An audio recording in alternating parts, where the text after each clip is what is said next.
Going to Dutch braid my hair today with this scrunchy scarf set. A beautiful scrunchy scarf set from Chic and Gold. It's handcrafted and hand stitched. I started off in the obvious way, split your hair in half. You get 3 on my right side up there, and then you just grab under on the right side, just the right side. It's not a French braid, so you don't grab from both sides of your hair.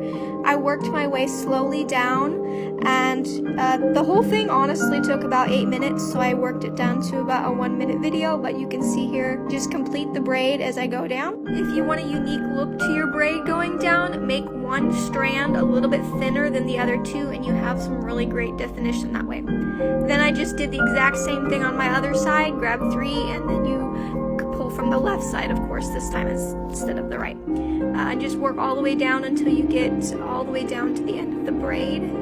Then I tied them off and I started rolling them up on the back side, and you just roll it into a circle shape or a rose.